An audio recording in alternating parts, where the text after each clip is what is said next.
Now I'm going to talk about congruence mod m. So this is different than just reducing a number mod m and just figuring out the remainder, but it's looking at whether or not two numbers have the same remainder when divided by m, or at least that's one way to define it. So I'm going to lay out two different definitions for this. We'll start with basically a rewording of what I just said, and then we'll do a slightly more technical sounding definition, but really boils down to the same thing. But we'll get to that after some examples. So m is going to be our modulus. The modulus has to be a positive integer. And we'll say that two numbers are congruent mod m if they both have the same remainder when divided by m. So if a and b are any integers, so that's just our symbol for integers, if a and b are any integers, then a is congruent to b mod m, so that's how we write that they're the same after being reduced by m, if and only if a mod m equals b mod m. In other words, a and b both have the same remainder when divided by m. So like I said, this is one way to present this. You know, something like 27 mod 13. We know that 27 mod 13 is 1 because 13 goes into 27 two times, and then we have 1 left over. Also, 40 mod 13, so 13 times 3 is 39, we have 1 left over, so that's also 1. So since these both have a remainder of 1 when divided by 13, we can say 27 is congruent to 40 mod 13. Also, we can take something that's not going to be congruent to 1 mod 13, so 36. So 36 mod 13 is going to be 10 because we get 13 times 2 is 26. We have 10 left over. 36 is congruent to 10 mod 13. So we have this notation saying that two things have the same remainder, that they're congruent. This obviously doesn't have the same remainder as these, so the way we write that two things aren't congruent or don't have the same remainder is this.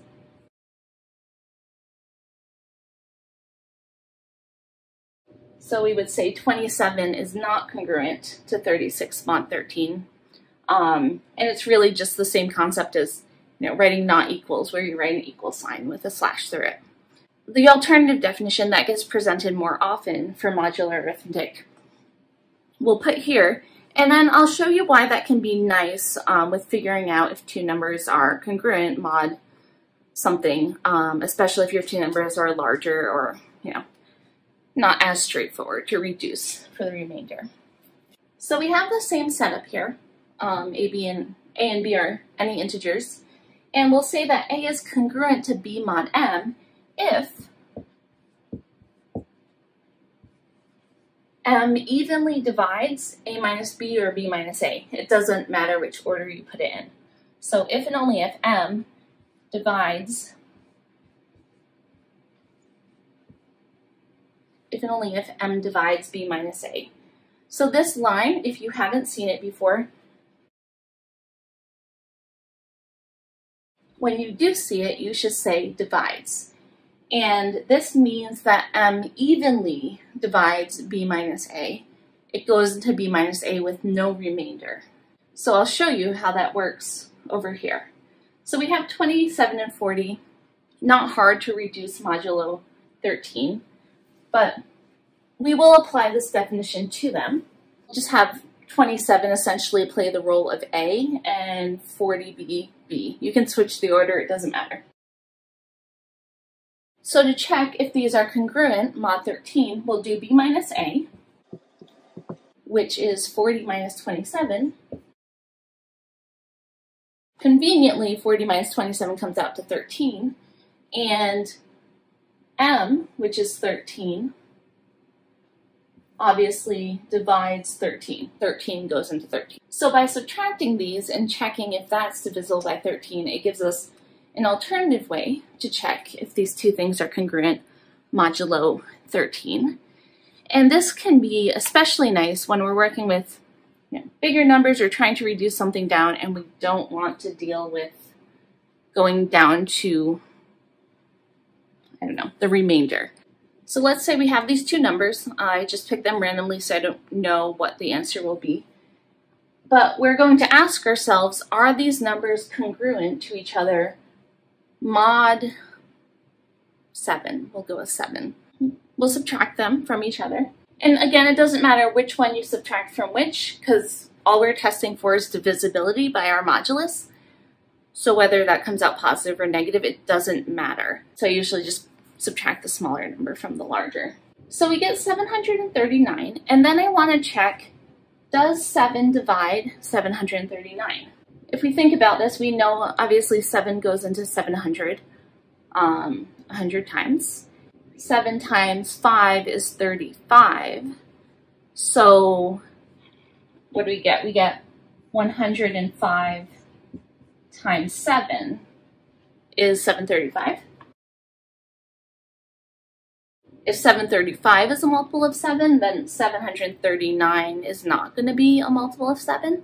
In other words, 7 does not divide 739. And because it doesn't divide this, then it means that these two numbers are not congruent modulo 7. So let's do another example. Let's just take a number, 44, and we'll just list some numbers that are congruent to 44 modulo 8. So what are some things that 44 is congruent to modulo 8? Because of our definition where we, if we subtract the two numbers and we get something divisible by 8, because of that really just means we can add multiples of 8 onto 44, and we're going to get something else that's congruent mod 8 to 44.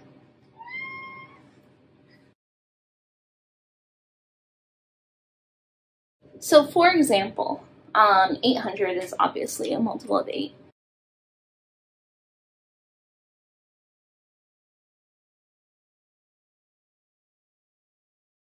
Okay, there we go. So since 800 is a multiple of 8, we can say that 44 is congruent to 844 mod 8. We don't have to check these and find the remainder. We can just assert that because their difference is a multiple of 8.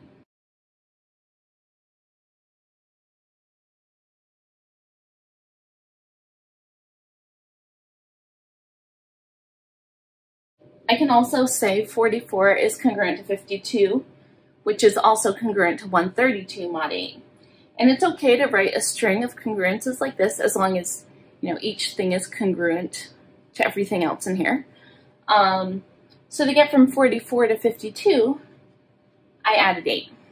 So they differ by 8, so they have to be congruent mod 8. I'm not even worrying about what the remainder is. And then to get from 52 to 132, I added 80. Again, a multiple of 8. I do make a lot of use of this property when I am trying to reduce something, modulo some number, just to make my life easier rather than just doing division and finding a remainder. So for example, say we want to find 52,352 mod 17. Yes, we could divide and find the remainder. However, I find it much more satisfying to subtract off multiples of 17 until we get easier numbers to work with. And I know that sounds like maybe an intimidating task. I know 17 times 3 is 51, so I'll just subtract off 51,000, which is 17 times 3,000. And since we already did the work of figuring out that 17 times 3 was 51, let's just take off another 51. I'll take off 1700, that's 17 times 100. 17 times 3 is 51, so 17 times 30 is 510. Let's take a 51 off of there too. So I just kept subtracting pretty simple multiples of 17 off of this. I was using 17 times 3 because that was nice, and then just times the power of 10, or here it's just 17 times 100. So I didn't have to do anything fancy, any crazy math, just some subtraction. So what we can see is that 52,352 is congruent to 40 because we know they differ by a multiple of 17. And then we can think about 40 mod 17. That one's not so bad. 17 times 2 is 34, so the remainder is 6.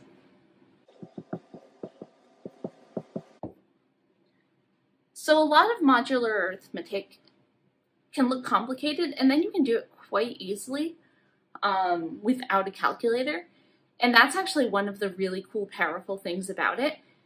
It's really easy in a sense to do computationally, whatever, like on a computer or by hand, but it's really hard to figure out what you started with if you know the answer, because there's so many possibilities. And you can learn more about this later, but that's the basis of a lot of cryptography things, that you can compute something mod another number very easily, but it's really difficult to reverse the process and figure out what you started with. And that's one of the reasons I like doing these by hand, because it shows kind of the power of just using simple techniques in order to reduce something mod another number very easily.